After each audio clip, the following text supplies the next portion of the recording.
All right, so continuing along this process, we're getting ready to address factor number one, structural integrity of the 12 factor, actually 11 factor arrow build.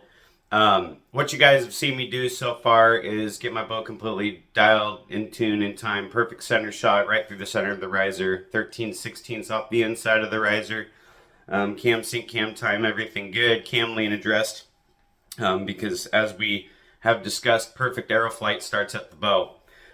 So you guys have seen me do basically the arrow testing process to figure out exactly what carbon length I need to be running to have that perfectly spined arrow for the way that my bow is set up. And what we found is we basically got two options.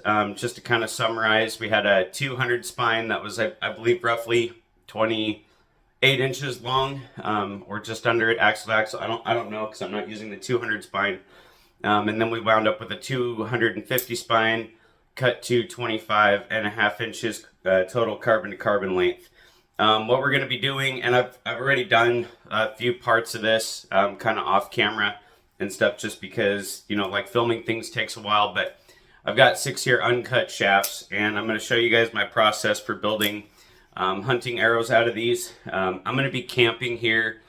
Today is Monday. I'm going to be leaving on Wednesday, and I'll be there through the end of the weekend. So you may see I'm going to bring a lot of this stuff to kind of, keep myself occupied and whatnot while hanging out with family and build these arrows. But what you guys are going to see me doing is we're going to set these up.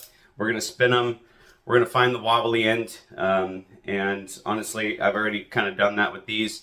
And instead of just cutting all of that carbon off on one end, I do things a little bit different. I'm going to take an inch off on the wobbly end at a time, and each time after I cut them, I'm going to spin them because ultimately I want the straightest, truest 25.5 inch section out of these.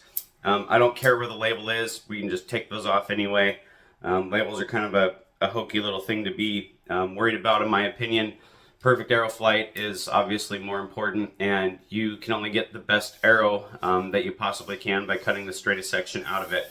One of the advantages to being like a shorter draw length guy is, I get these at 32 inches or whatever length that they come in as advertised. I don't have any of the companies cut them down for me because I like doing it myself, and I own everything to be able to do it myself.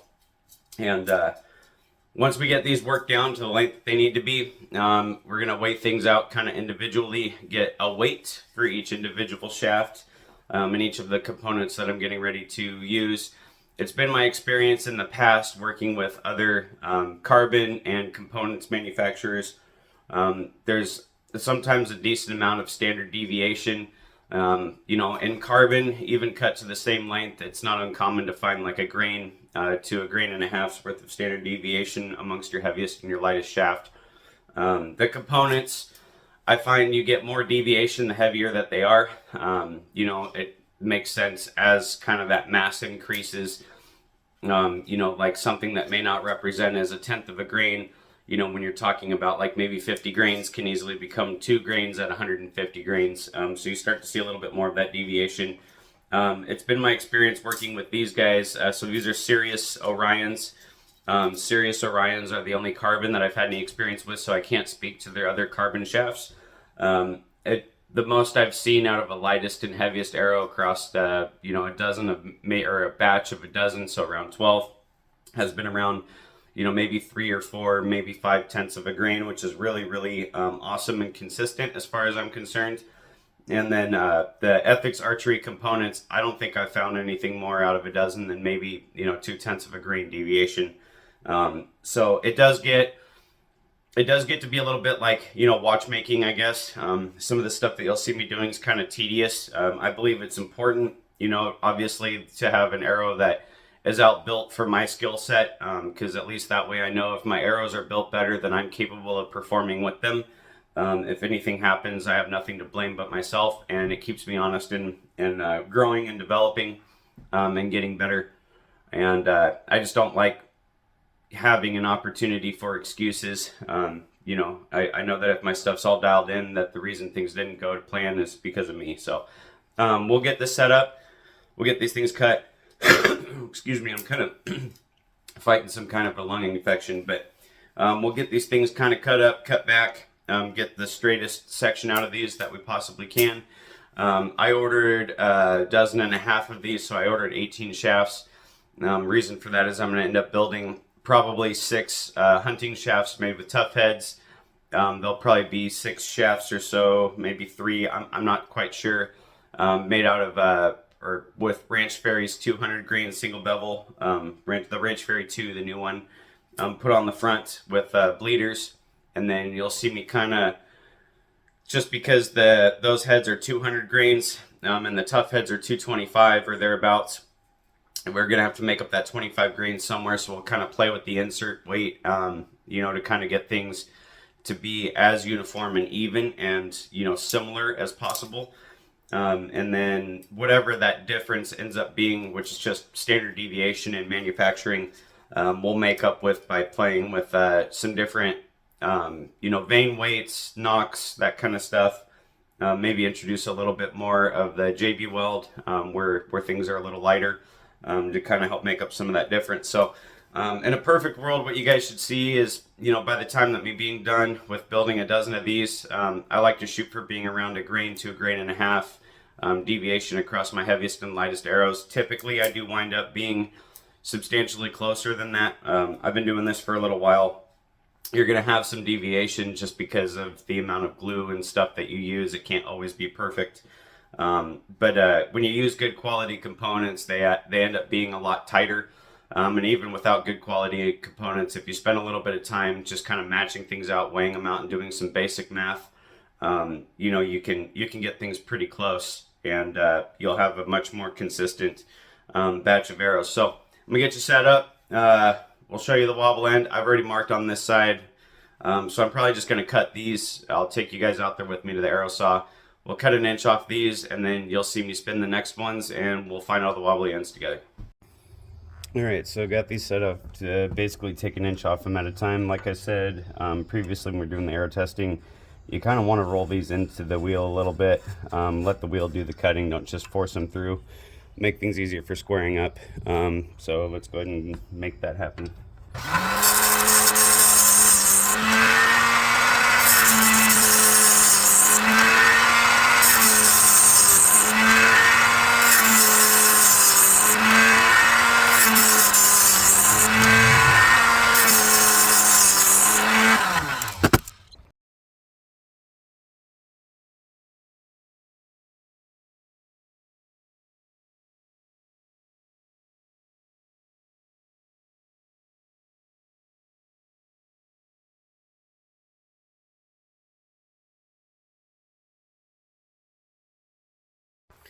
Alright, so we got the first inch cut off of them on this side. I've kind of set up this little white piece of paper to kind of help offset the color of the carbon.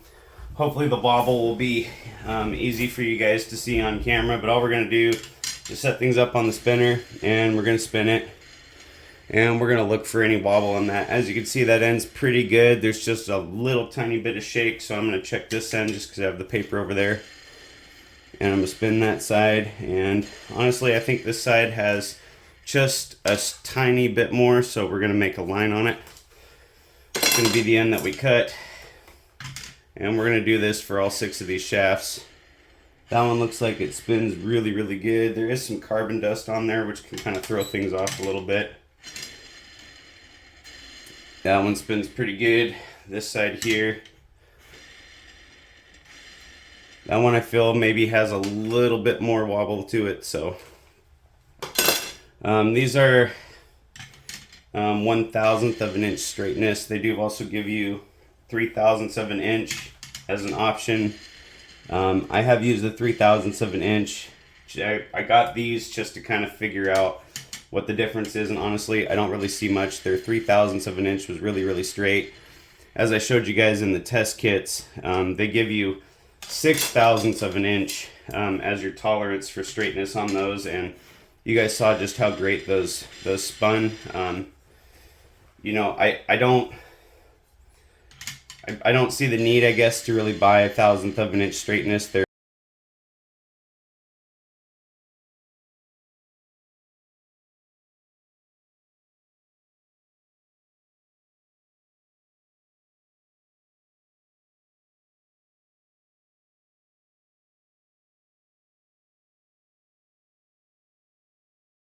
They're better than what I'm capable of shooting them anyway. And honestly, you get a really, really good product from these guys, regardless of what straightness you choose as an option. They have their standards, so they're not going to sell you the 6/1000 of an inch straightness. 3/1000 is, you know, about as rough as they get, and honestly, they were pretty damn good. So, kind of go by your budget. This is like this is their flagship micro diameter arrow. They obviously take a lot of pride in their product. So this one back here was the wiggliest one. All right, we're gonna take you out there and we're gonna cut another inch off these things.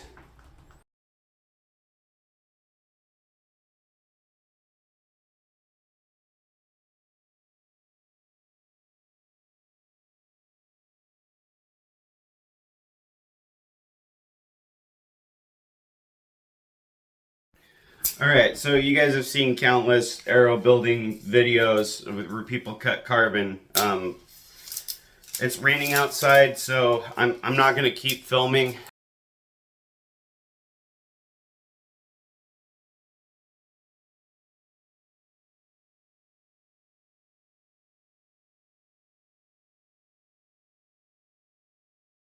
You will not make this putt, you jackass! The process isn't going to change, okay? So we're going to keep spinning them. We're going to find the end that does more of this than the other end. The other end may be like not move at all. This end may do a little bit of this. This is exaggerated. It's not going to move that bad.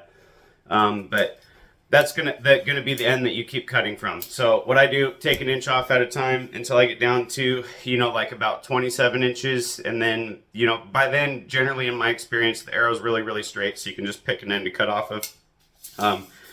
I do drop that increment down to maybe like a ½ inch at a time. I just don't want to run my arrow saw outside in the rain. And I don't want to take you guys with me to my shop to keep setting things up in the shop because there's a lot of crap in there. Tree service type stuff, and it kind of will be a pain in the ass. So I'll get back to you after we got these cut down. Alright, so we've got the carbon cut to the desired length, and all I've really done kind of off camera, if you look at the ends of these here, they're all shiny. Okay, we went ahead and touched them up with some silver Sharpie, and the reason for that is because we want them to be square and true. Super important, but we're just going to set this kind of in here like so. We're going to keep a hand on here, and then as I roll, okay, it's going to kind of slowly eat away at that. And if you'll notice, you know, as long as you kind of roll your carbon, you know, into your cutoff wheel, they generally will be pretty square. You won't really have to take a whole lot of time to get them square on an arrow squaring tool, but we just want to know that it is entirely square and perfect. So I'm going to go ahead and handle that real quick. I'll get you guys set up so you can see it, even though kind of boring to watch on camera, but let's just do it anyway. All right, so like I said, we're just going to keep this kind of up against here, and just a couple quick little spins of it there. I'm trying to get it on camera, but there's no silver Sharpie left on there, which means that end is true, so we're going to do the same with the other end. And that one's good to go. Like I said, definitely not the most riveting type of work that's going on here, but you know, every little step that we do here is pretty important.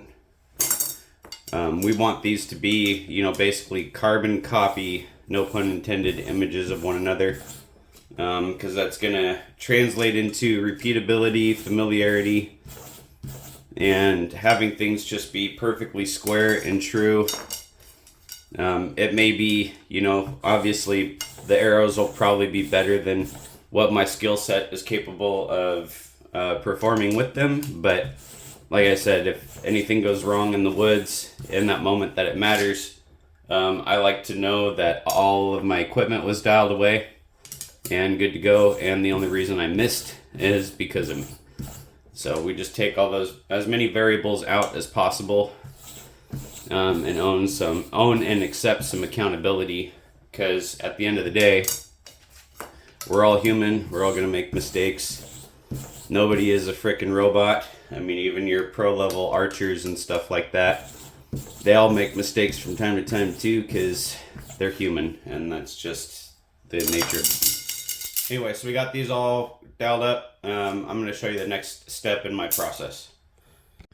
Alright, so we don't really care about labels, but I do know from previous experience that veins don't really like to stick to them so great, so we're just going to go ahead and remove these labels.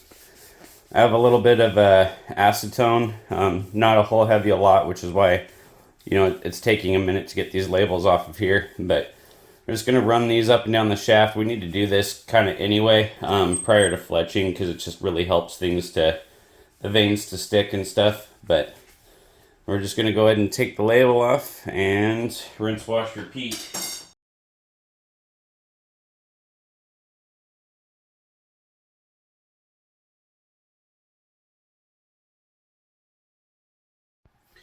Alright, now to make sure that we have proper adhesion with our components and our carbon, take a Q-tip, there's a little bit of acetone on here, and we'll just go ahead and drive her down in through the ends of these things. Kind of clean out some of the dust. So that was just one. You can see all that on there.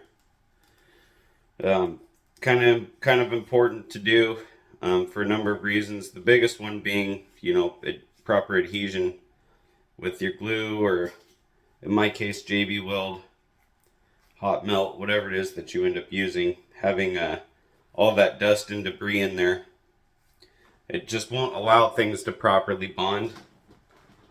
So getting it out is, you know, definitely a big deal, and it'll also help you with the next step, which I'm going to show you. But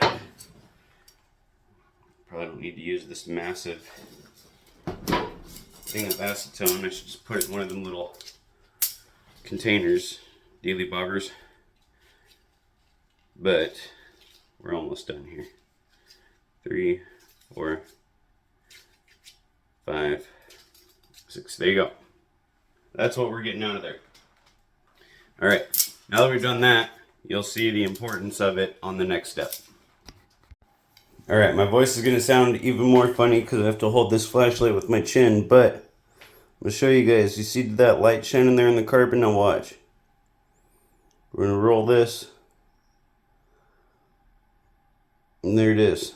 You can't really tell because the camera's not focusing, but hold on. Let me see if I can get that to focus for you guys. Alright, you see that seam in there? That's your spine of your arrow. Right there. It's at like the 12 o'clock position. So we're going to go ahead and mark that.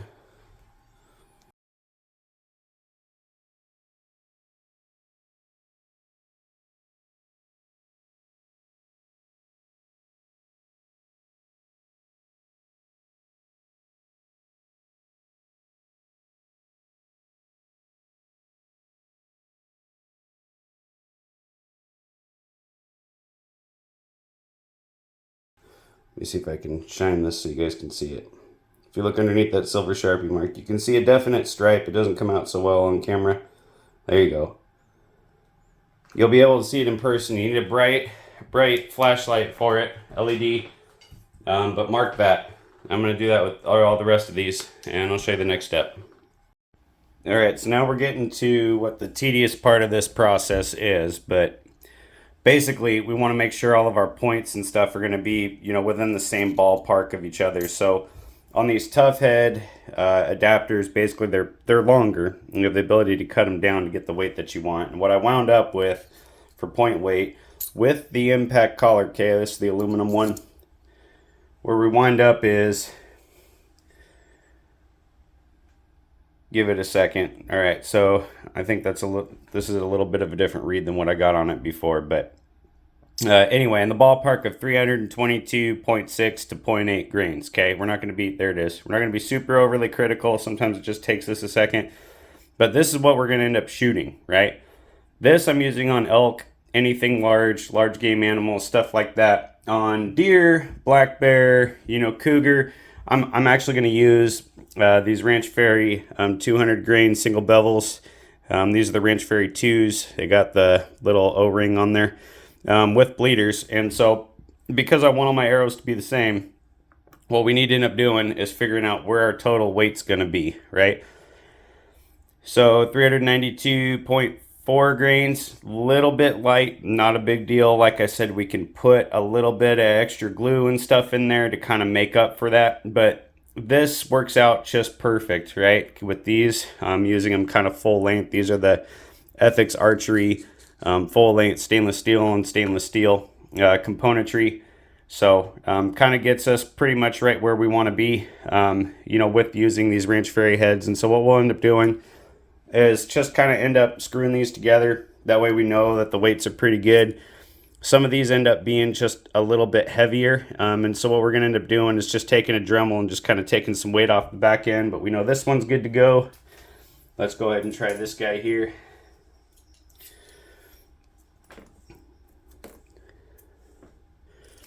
Screw him on there. Okay. And we'll go ahead and set him on the scale. 392.1. Okay, or 3. Like I said, it takes it a second to kind of catch up. This is looking pretty good.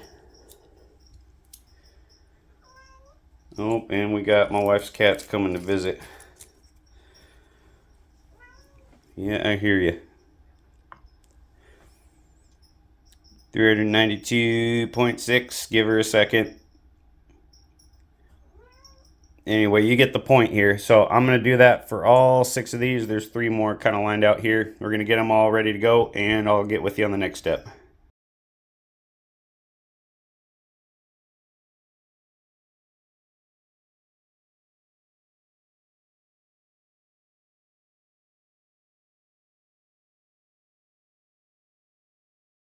Building the hunting arrows today out of these Tuffheads that are here. So what I've gone ahead and done, and you can kind of see them here, is I wrote down the weights of these, and I also kind of numbered them with the carbon shafts that I'm going to be putting them with. Some stuff that you're going to need for this, obviously, is going to be your broadheads.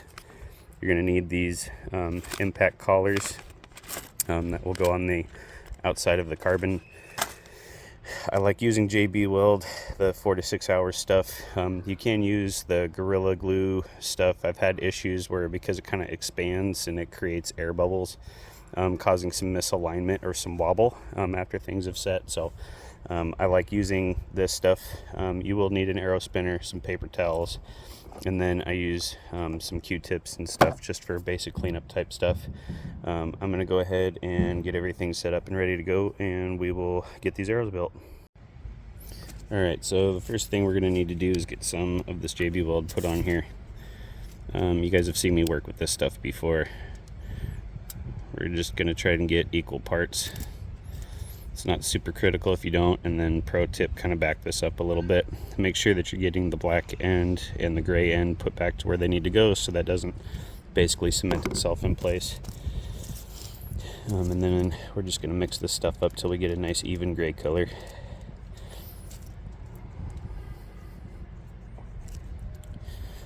About like that. It is worth mixing it up well. So what I like doing, I went through and kind of weighed everything out individually to kind of match them with these arrows. Because I picked up quite a few packs of those, I was able to get things to kind of match exactly. And you'll notice I wrote here, you know, this is arrow number 1. 236.6 grains is what the total carbon weight is. So it will go with broadhead 1, which is going to be right here. That way they're all going to be the same weight when everything is said and done. You're going to have some variance because this stuff can weigh a little bit more or less depending upon how much or how little you put in there.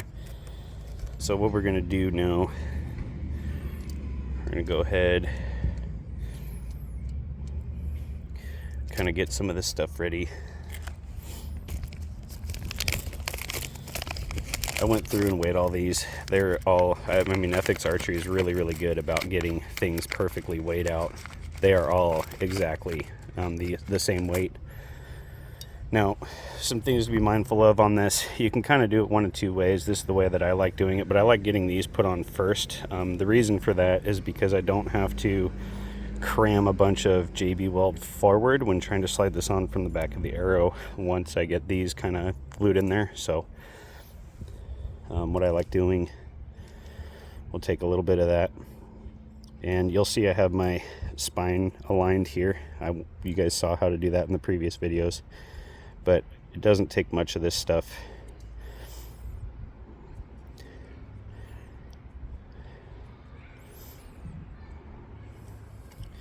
And we're going to go ahead and take this and spin it on there. And, you know, kind of work slow, take your time on this, enjoy the process. Anything worth doing is worth doing right. So spin it on. And then what I'll do is I'll actually kind of back it up just a little bit so you can kind of see the tip of the carbon sticking out of there. And we'll go ahead and take a paper towel and we'll wipe this off, because we won't need all of that. And then we're going to set this off to the side, and we're going to do the same thing here. So what I like doing, the reason I like kind of backing that up is so I can kind of see where my spine mark is on the arrow. You can see it kind of right there. So I want these to line up basically like this. So I index all of my broadheads on my arrows so they're basically pointing at 12 and 6 o'clock if you look at them from the front side like that on my bow. So we will put a small amount of this on there. It really doesn't take much of this at all. And we're going to start it here. And I'll put a little bit more down here. Just kind of work it around a little bit. Now we're going to wind up with a lot of excess, which is fine. And when we put these on there, same thing like we did with the impact collar, we're going to spin the carbon while working it down to the end of the shaft. And that donut that's there, that ring of JB weld, usually I'll end up leaving it on there at this part, and I'm going to show you why. So now we need to make sure, I also marked the back of my carbon right there, so we want to make sure that these index correctly. So what I'll do is I'll look down them like this and make sure that my broadheads are pointing up at the 12 and the 6 o'clock.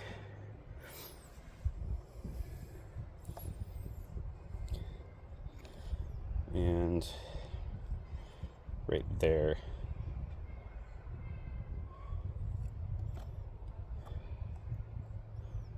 Right there is perfect. Oops.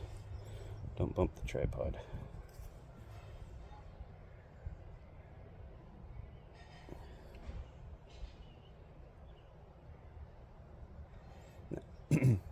You got to be careful because these take a minute to set up, and if you end up bumping the broadhead, it's pretty easy to make it turn. I'm just going to show you. I mean, it doesn't take much pressure on that at all, right?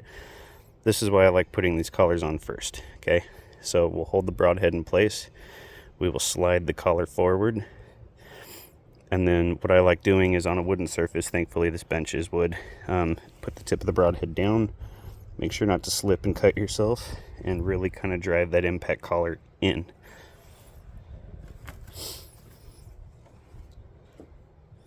We'll go ahead and wipe off that excess.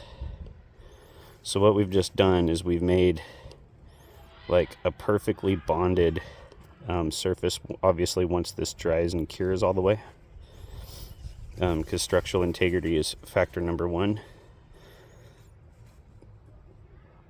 And once you get that impact collar kind of really pushed in there, it will make it so this broadhead is less likely to spin on the carbon. You can still spin it, so if you need to make some adjustments, you can do that. It just does take a little bit more force. Alright, so final step is spinning, because we want these to spin true. So I'll generally try to find a line. What I'm going to do is I'm going to line it up here right along the seam of the foil. I'm going to try and get it so your guys' view will show it. There we go.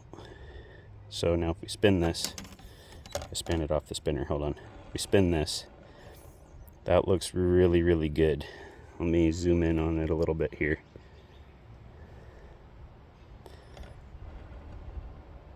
There's just the smallest amount of wobble.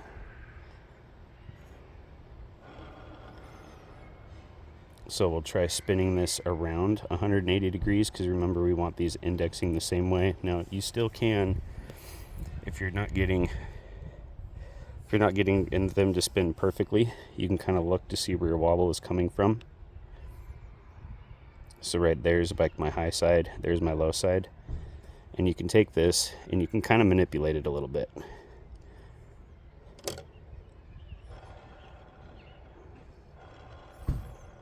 Okay, that's a lot better. Not quite perfect. So there's my low side. We're going to bend that again just a little more. And there it is. She's absolutely perfect. I'll zoom in and show you guys here.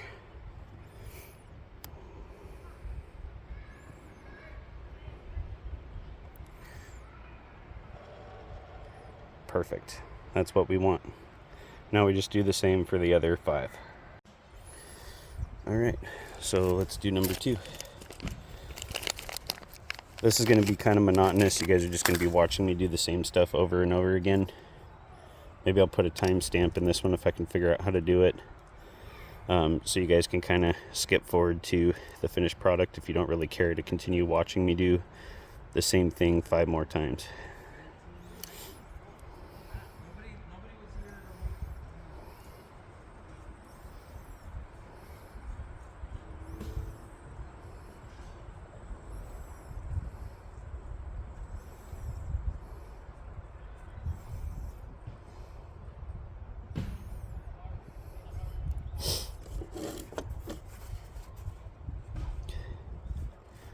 Just remember, anything worth doing about this is worth doing right, so take your time.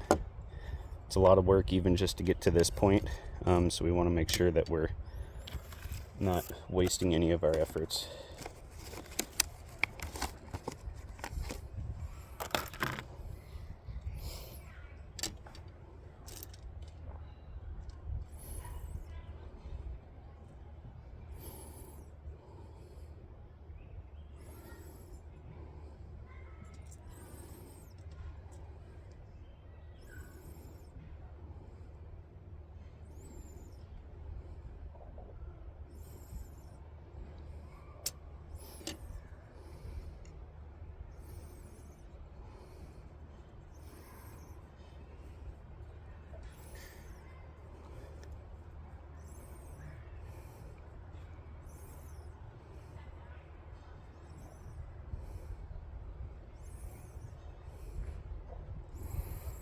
Okay, we'll kind of index it there. You can see my mark.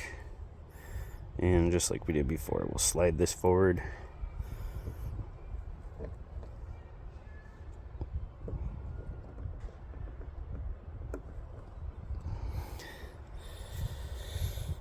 I'm going to make sure I'm at the 12 o'clock by looking at my rear spine indexing mark after I wipe off this excess.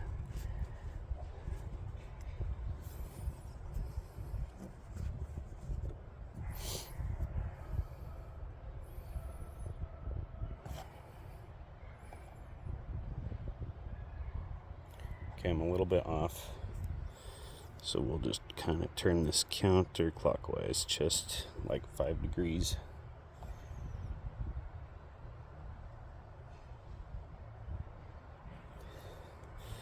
Maybe another 2 degrees. So close. You can see it when you look down the back of the carbon. If you put your point or your broadhead forward of you. That right there is perfect. And now we check the spin.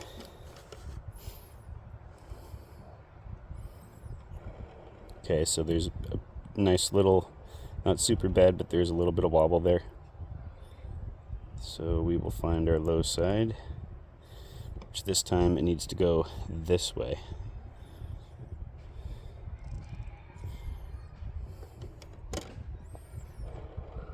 It's better.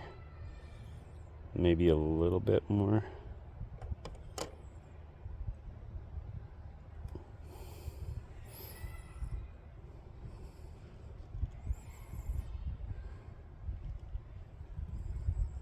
Gets kind of scary doing them that way because I honed and stropped these, so they are scary sharp. Okay, that's perfect. They're the kind of sharp that if you slipped and cut yourself, unless you like saw it happen, you probably wouldn't know about it right away.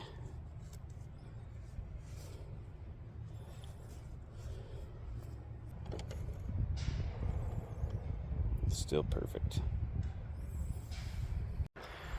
Alright, the last thing I wanted to show you guys, now that I got all 6 of these built over here, is I just wanted to show you a final arrow weight and just show you just how close these things are to being exactly the same. This may be a little difficult because it's windy, but we got 629 point. Yeah, the wind's pushing that around an awful lot. Okay, we got a lock at 629.9. That was number 6. And we'll go for number 5.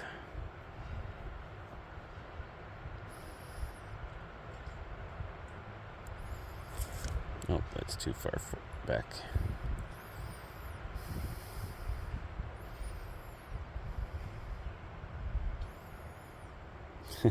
The wind stops.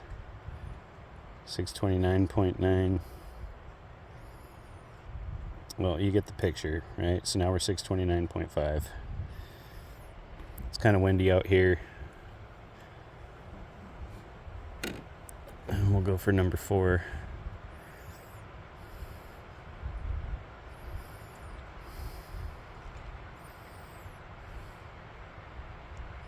$629.9.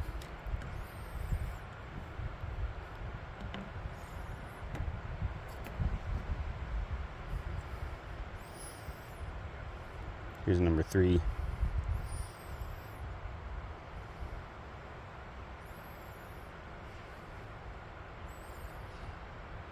You can see the wind pushing that shaft around. Okay, 629.8.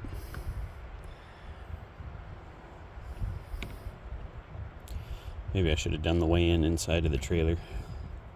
But you're getting the point.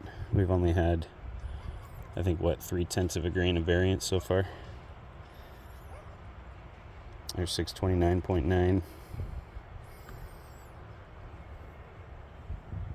And last but not least, arrow number 1, which is the first one you guys saw me build.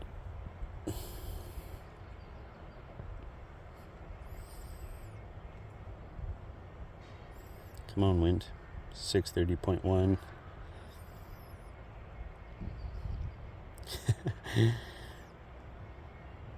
I think we're about ready to get a break in it. Okay, it stopped right now. So 630.3. So yeah, we've got like 0.4 of a grain of variance between our lightest and our heaviest arrow. And just to show you guys, you can see what the wind's doing to just the scale right now. Anyway, we'll turn that off and spin test.